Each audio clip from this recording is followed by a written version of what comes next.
Hola, yo soy el profesor Felipe Argote y esto es Economía en 10 minutos o menos.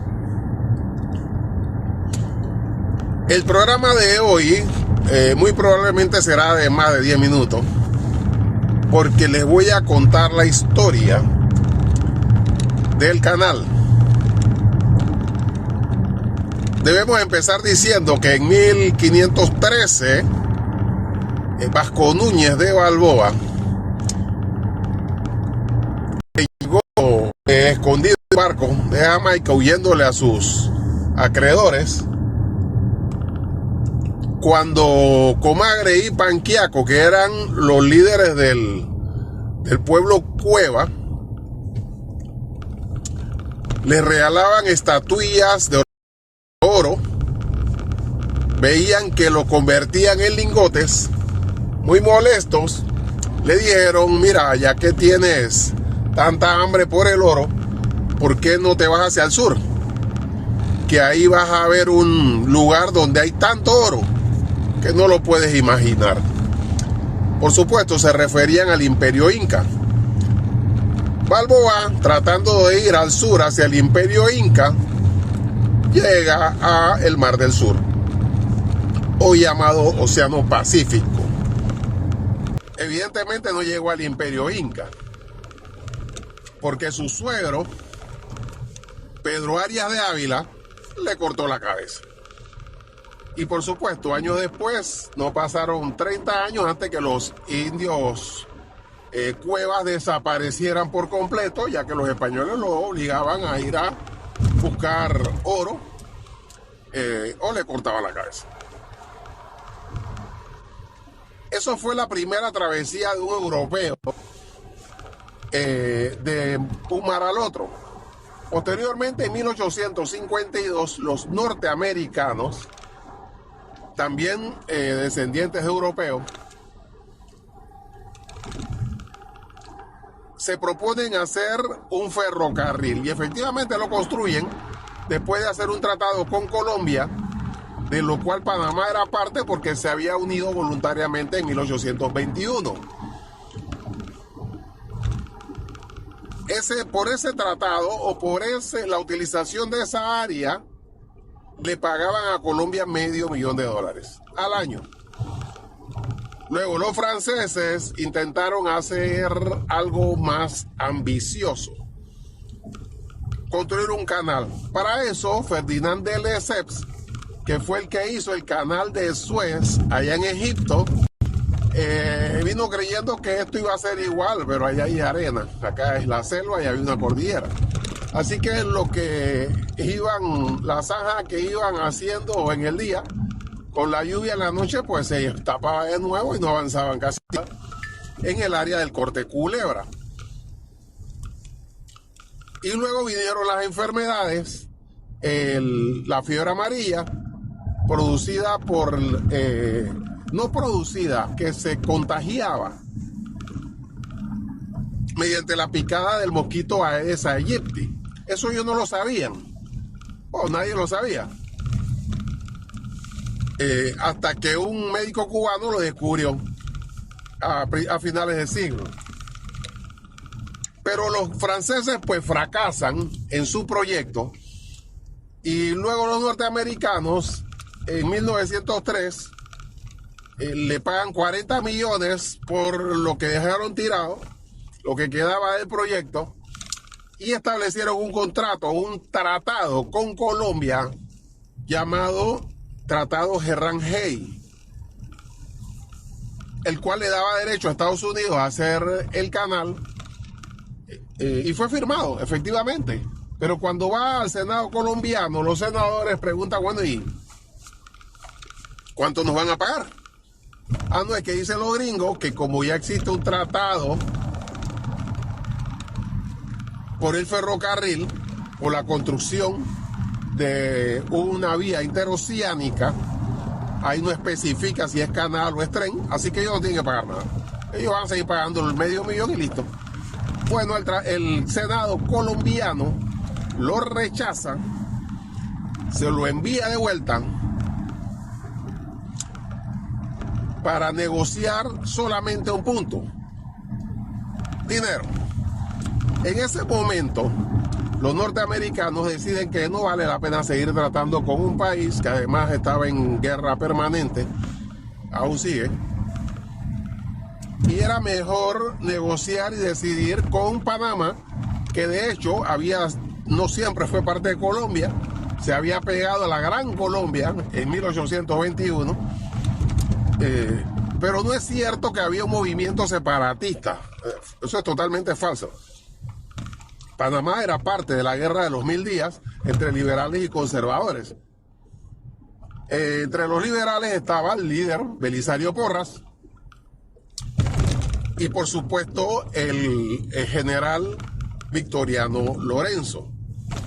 Ellos habían sido derrotados por los conservadores en la llamada guerra de los 1000 días y efectivamente al final en la batalla del puente de Caledonia.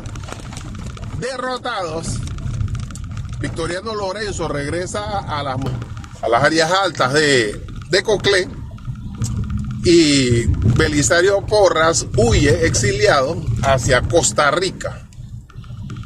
Así que los que desarrollan la independencia no son los liberales que estaban en contra del gobierno. Lo hacen los mismos personeros del Partido Conservador que gobernaba en Colombia y en Panamá, dirigidos por el médico del ferrocarril y el abogado del ferrocarril, uno colombiano de Cartagena y el otro panameño. Ellos son los que levantan y hacen todo el acuerdo para lograr la independencia de Colombia y firman el tratado Hay-Bunau-Varilla.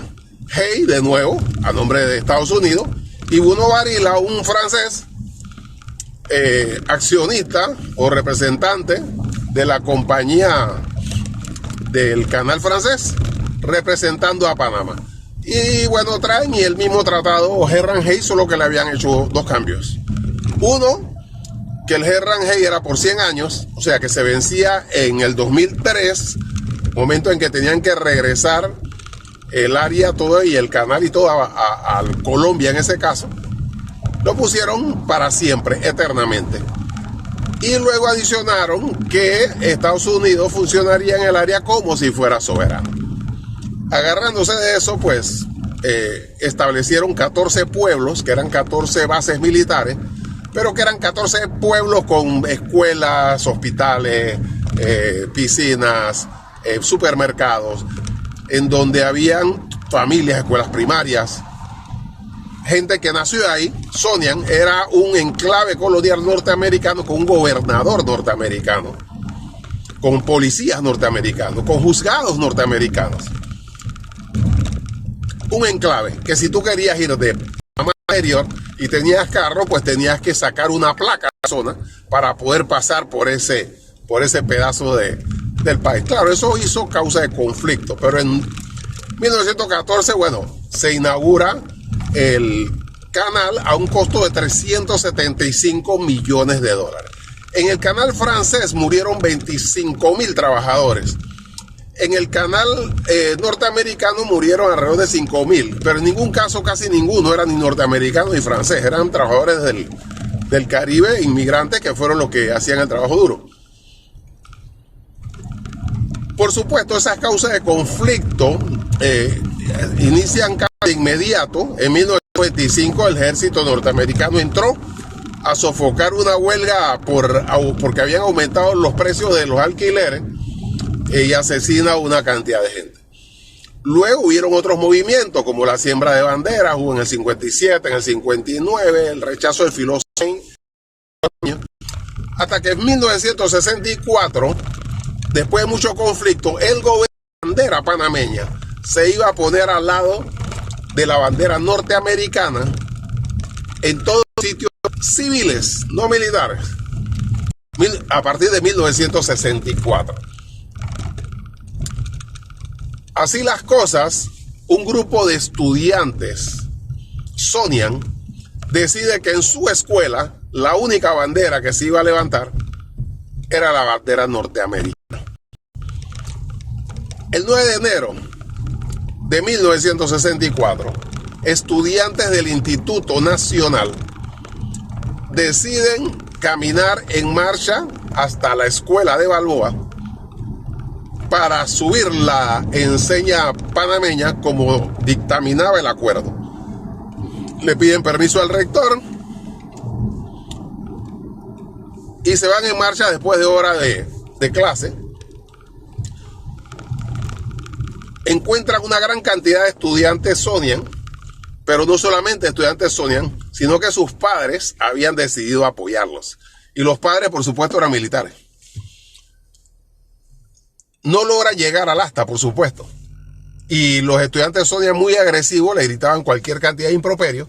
Así que pidieron al policía, al jefe de policía que estaba ahí, que al menos les permitiera cantar el himno nacional y retirarse, lo cual accede. Cuando ellos empiezan a cantar el himno nacional, se abalanzan los Sonian a golpearlos. Un policía Sonian, en vez de sacar a los gringos, le trata de toletear a los panameños para que se vayan. Y en una de esas, con un toletazo, rasga la bandera panameña. Los estudiantes del Instituto Nacional salen corriendo. Un grupo sale hacia el asta de la bandera de la administración del canal para bajar la bandera norteamericana. Los ve un grupo ya no de policías Sonian, sino de MP, que eran la policía militar del ejército de los Estados Unidos, y los sigue hasta allá arriba. No logran llegar a la colina donde actualmente está el edificio de administración, los jóvenes, y salen corriendo también perseguidos por los policías y los militares norteamericanos. Por supuesto, llegan a la llamada hoy Avenida Los Mártires, huyendo. Se entera la ciudadanía y a la media hora habían miles de personas en la Avenida de Los Mártires. Y los Sonian empiezan a disparar. El primero en caer es el estudiante Hurtado del Instituto Nacional.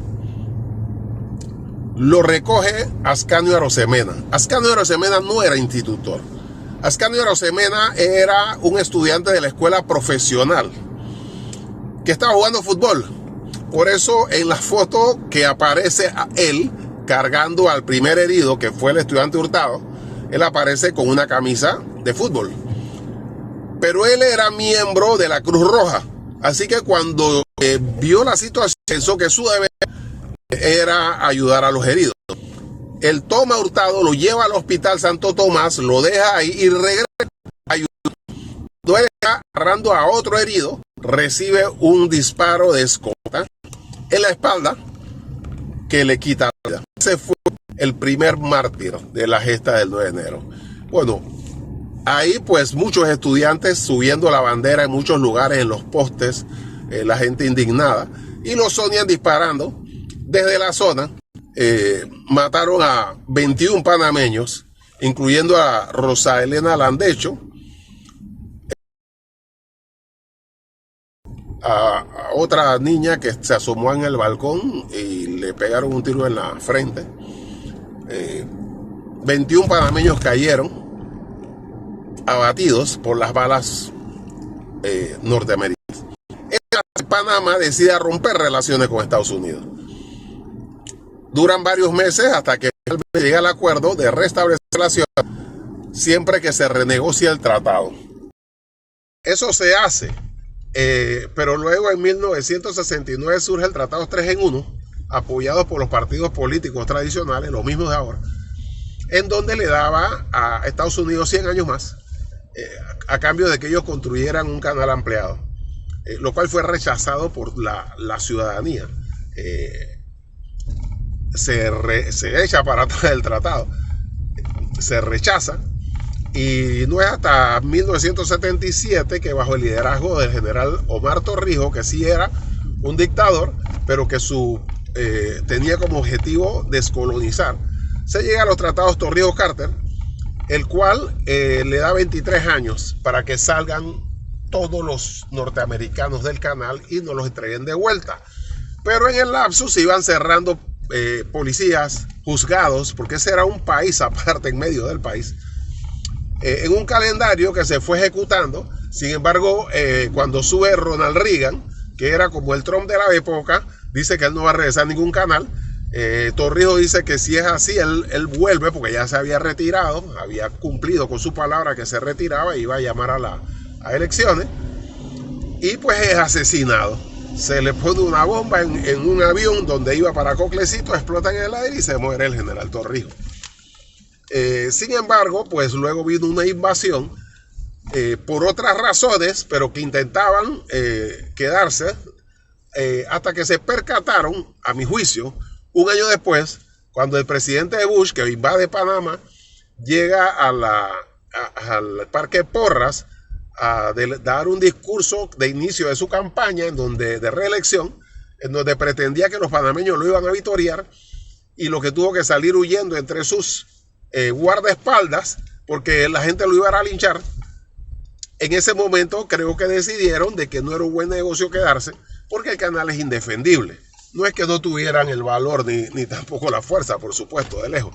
Pero inteligentes como son, decidieron que el mejor negocio era irse para poder seguir utilizando un canal. Y efectivamente durante la presidenta Clinton se entrega el canal a Panamá. Curiosamente recibido por el gobierno ardulfista, que fue uno de los partidos que daban la vida por que se quedaran los gringos en Panamá, los que decían que el canal se iba a llenar de monte, que nosotros no éramos capaces de administrar un canal, que lo único que tomábamos en serio eran los carnavales. Todo eso lo decían, y mira, le tocó a ellos recibir el canal y salir en la foto. Pero así es la historia. A partir de ahí desarrollamos la ampliación del canal por $5.500 millones, hecho por los panameños y panameñas. Y el canal que hicieron los norteamericanos en 2014, pues ya está depreciado después de más de 100 años. Y solamente existe porque le hemos dado mantenimiento para que una parte, al menos los barcos más chicos, pasen por ahí. Porque los barcos grandes, lo que hacen el negocio, pasan por el canal ampliado, construido por los panameños y panameñas. Tenemos que sentirnos orgullosos de este canal, de nuestro trabajo y de ser un país soberano. Yo soy el profesor Felipe Argote y esto es Economía en 10 minutos o menos.